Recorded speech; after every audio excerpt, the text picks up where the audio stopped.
Hi Year 11. During this presentation we're going to be looking at the historical context of the topic the shaping of the modern world in World War One. And so in regards to the historical context, we're looking at the influence of nationalism, imperialism, militarism, and alliances on great power rivalry by the end of the 19th century.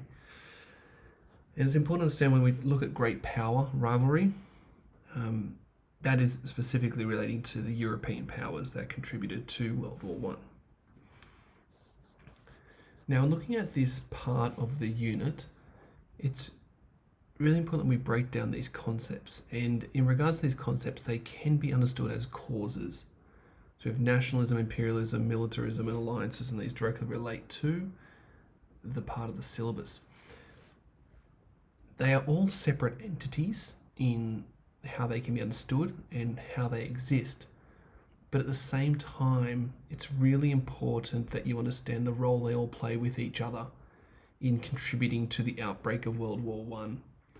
Because I am of the firm opinion that all of these four concepts play a key role, but they also don't really exist as influential causes without the other factors influencing them as well. And what I mean by that is, when we finish this presentation, it will finish on the July crisis, and that has gone down in history as a very infamous or famous, depending on where you're from in the world, but a really significant historical event that some people claim caused World War One. But I don't think it's as simple as that. And I'm of the firm belief that even if the July crisis didn't occur, because of nationalism, imperialism, militarism, and alliances at the turn of the 20th century, something else would have happened that would have allowed World War One to come to fruition. And that's why it's really important to understand the role of all of these four concepts. So let's just jump straight into it. Nationalism. Now, nationalism swept across Europe in the 1800s and played a significant role in contributing to the outbreak of World War One. Nationalism we can understand as the belief that loyalty to a person's nation and its political and economic goals comes before any other country. You know, it's really interesting that I was reading a book by Eric Campbell called Absurdistan, and he's a foreign correspondent. And when he was traveling to the Balkans back in the 90s, specifically, he was in Serbia, and he was asking someone there about the difference between a nationalist and a patriot. And a patriot is this person defined as someone who loves their country, and someone who's a nationalist is someone who believes their country is better than all of the other countries around it. And I do think it's a interesting way to define it, but it does really sort of apply in this time period. You have all these great European powers coming to their peak of power, and they are filled with this national superiority, or this sense of national superiority. And so what you see happening is that there are nations that already exist and have existed for a long time, but there are some that are coming to fruition or coming to some sense of nationality. And during the 1800s, nationalism became popular for the people who shared a common language, history, and or culture, but they may not have shared a border or a nation. And so what happened is that nationalism as a concept became the vehicle to create and also strengthen nations. So, for example, you see nationalism led to the creation of two new powers during this time period. We have Italy, coming to become a nation in 1861, and Germany in 1871. Both of these countries came to be through the unification of many small states.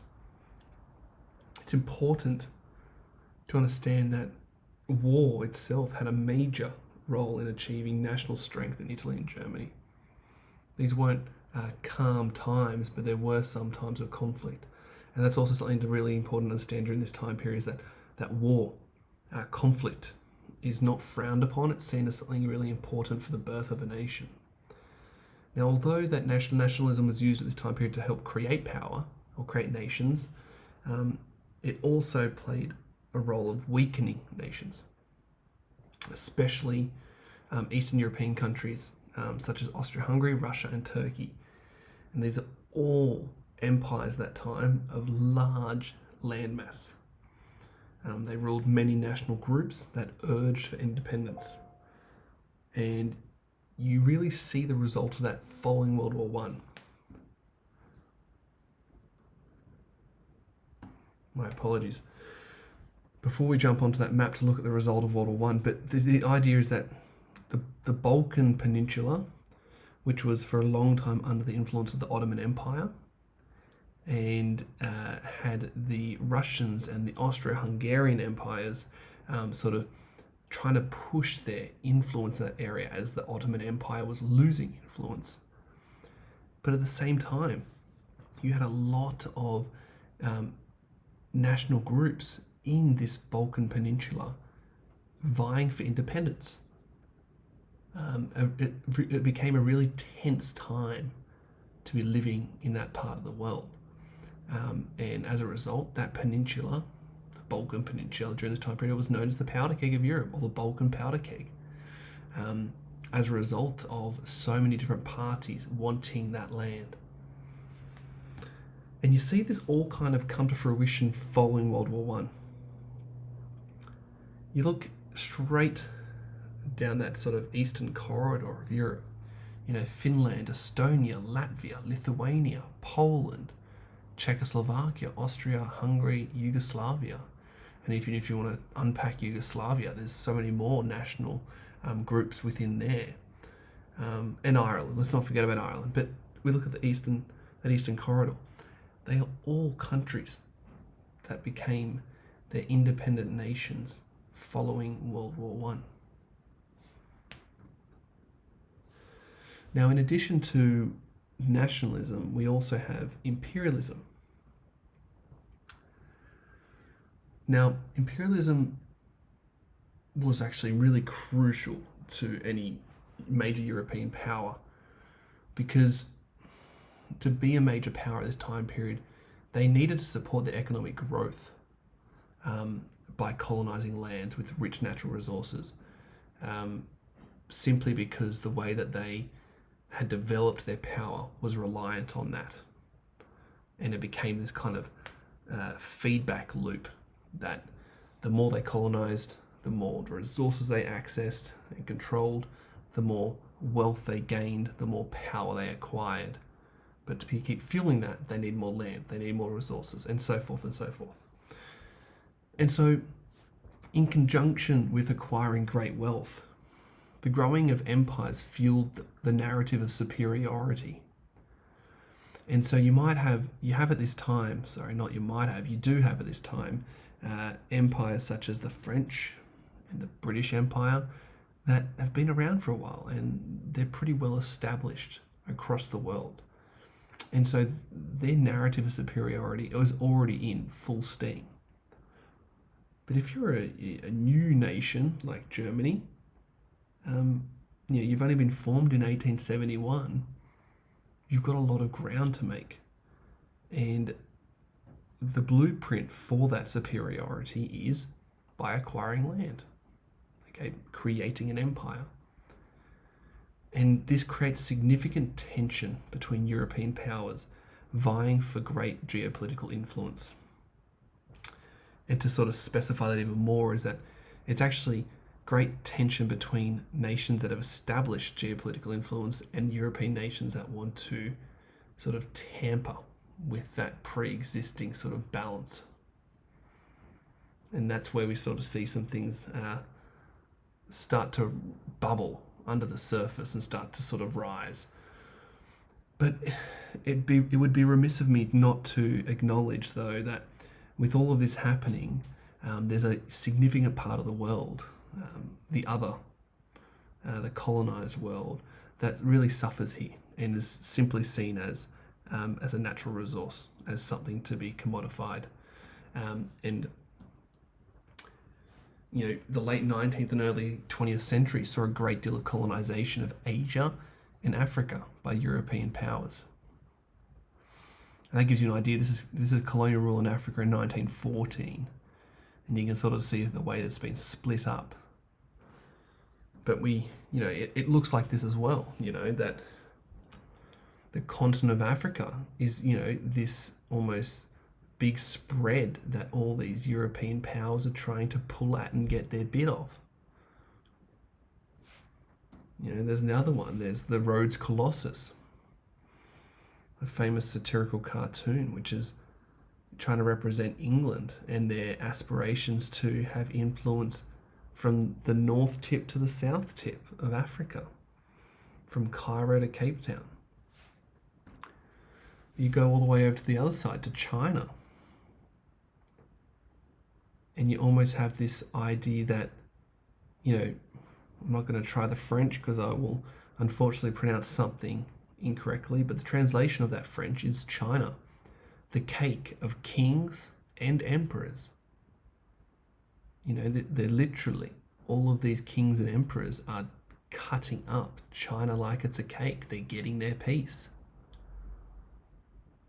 We don't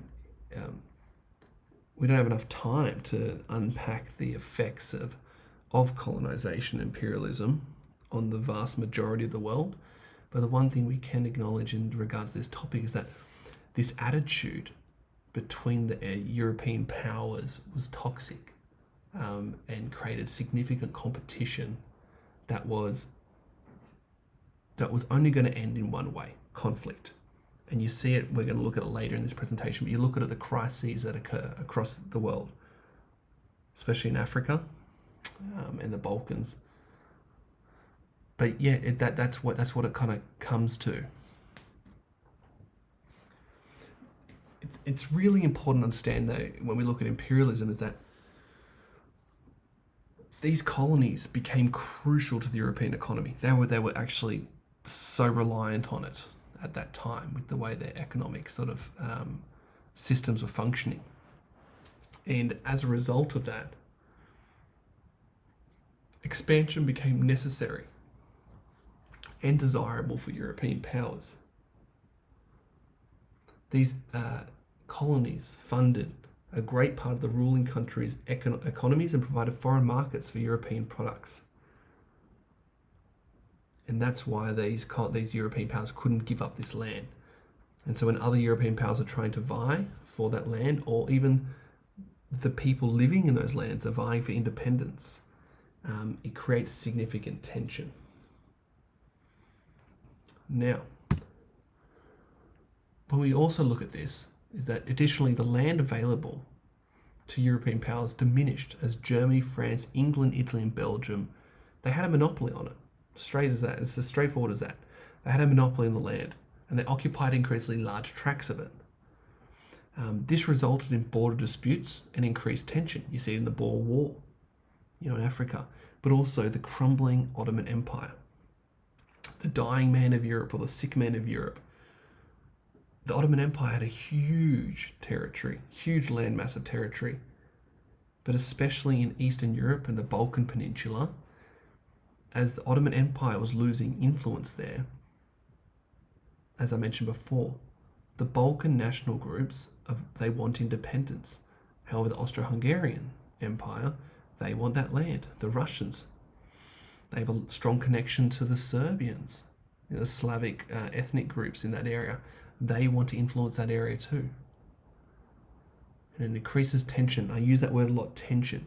But this is what it is. It all adds into the pot, and it's bubbling and bubbling. It's getting close to boiling point. And further to this, the amount of land in Africa occupied by Britain and France also created significant tension with Germany. Germany wanted their piece under the African sun. But also, Britain and France had grand plans for Africa. As I mentioned with that cartoon before, Britain, they wanted to have their influence from Cairo to Cape Town. France wanted to go from the Atlantic to the Red Sea. Okay, Britain wanted north to south, France wanted west to east. And you can kind of see where this is happening, leading up to. And it did, in 1898. Their two armies met at Fashoda in Sudan. which almost caused a war. Fortunately, they had a relatively good working relationship, and alliances sort of upheld that. But it just shows that it was a tense time, even for European powers that were at a good working relationship. Now, next on the board we look at is militarism. And in order to maintain the expansion of empires, the European powers needed a strong military. As each European power increased its military capacity, the others felt obliged to increase their military capacity to uphold the balance of power. And this was known as the arms race. Now, this attempt to maintain a balance of power resulted in a significant growth in a number of areas, these being the amount of spending directed towards defence, the size of a nation's standing army, production of armaments, and production of warships. Now, what you have here is, this is published in 1935, but it's a display of the expenditure of money by nation for armaments from 1918 to 1930. Now, it's a bit confusing here because 1918 is on the right side, and I think naturally, being English readers, we want to start on the left. But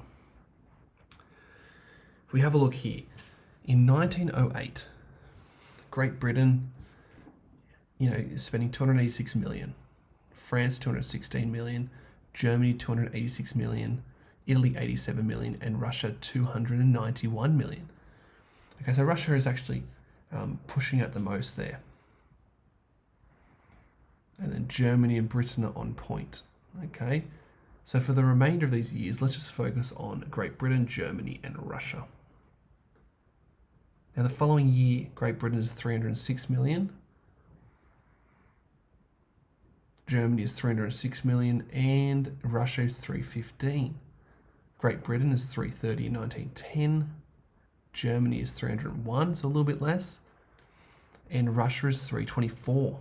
So they're kind of all on point a little bit. The following year, Great Britain is 345 million, Germany is 303 million, and Russia is 334. So Britain has sort of taken a leap ahead. But then you see a bit of an increase here. The following year, Great Britain's only put an extra 4 million in, whereas Germany's put an extra 28 million. So 349 to 331, and Russia's at 387. Wow. But then the last year before the war, Great Britain is putting 374 million in, Germany 463, and Russia is 435. So we can see some significant spending on money. But the question I want to pose is that if there was less emphasis on what everyone else was doing, would those nations be putting that much money into their defence? I would like to play devil's advocate and think not. They're trying to maintain that balance of power. But that's something to think about. But you can sort of see, it's in the writing, that if a country is spending that much money per year for armaments, then they are placing significant importance. I know I was using the same word twice, but they're placing a lot of importance on the military, on their defence, which means that others around them are doing the same. Now we also look at army size. This is only standing armies, by the way. So we look at Germany, and that's on the outside in 1914. Germany had a standing army of 4.5 million soldiers. France had 4 million, just over 4. The UK nearly 1.5, and which is very large armies for standing armies. That's not even including conscription soldiers. And you look at Germany. Germany had up to, I think, 11 million soldiers conscripted to the war effort. And you think about that as a size, that's a lot of soldiers. And you got a standing army of 4.5 million, you're placing significant importance on the military. Now, before we look into this, I just want to sort of just touch on a few things. Now, at the turn of the 20th century, modern battleships were viewed as a military status symbol. Only the most powerful countries could afford to build and run the ships to make up a battle fleet. Germany, as a young and eager nation vying to prove its worth, wanted to build as many battleships as it could to challenge the other European powers' naval supremacy. Now, Britain had always held the mantle as the most dominant naval power. However, by 1889, the British, especially under pressure from Germany, had established the principle that in order to maintain naval superiority in the event of war, they would have to develop a navy 2.5 times as large as the second largest navy. That's a pretty big ask, you know. And when you look at these numbers here on the left-hand column, these numbers here on the left-hand column are for 1911 to 1913. So just before the war started. You look at Germany's at 22. That's just made in that year, and Britain 34. That's not 2.5 times. But what bit I find very interesting is you're looking at the right-hand column here, and this is showing a percentage increase in shipbuilding expenditures from 1902 to 1904 all the way up to 1911, 1913. Britain has not really increased the size and spending of their navy. Sorry, the size might be increasing, but their spending hasn't increased that much. But if you look at nearly every other, Turkey's just blown everyone else out of the water in regards to their percentage increase. But Germany has gone up 131%. And if they've got 22, that means that they've done a lot of building in that over that decade. And that just, again, goes back into that arms race.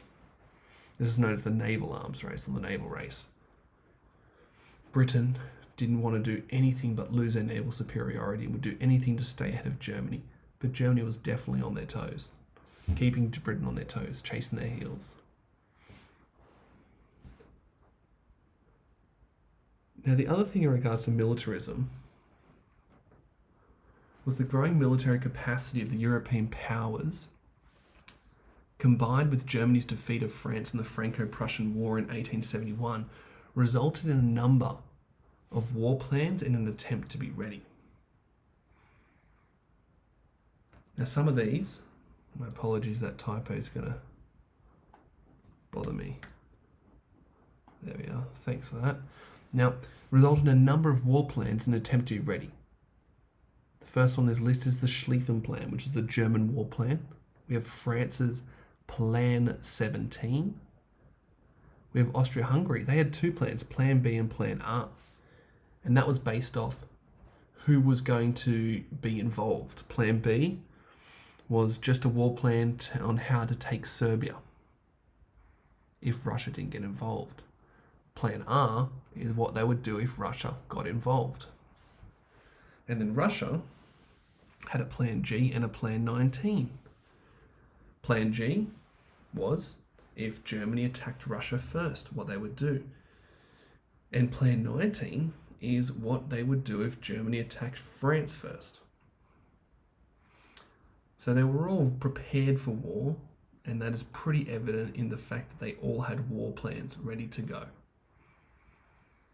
Unfortunately, none of them worked very well, but they were prepared for the worst case scenario.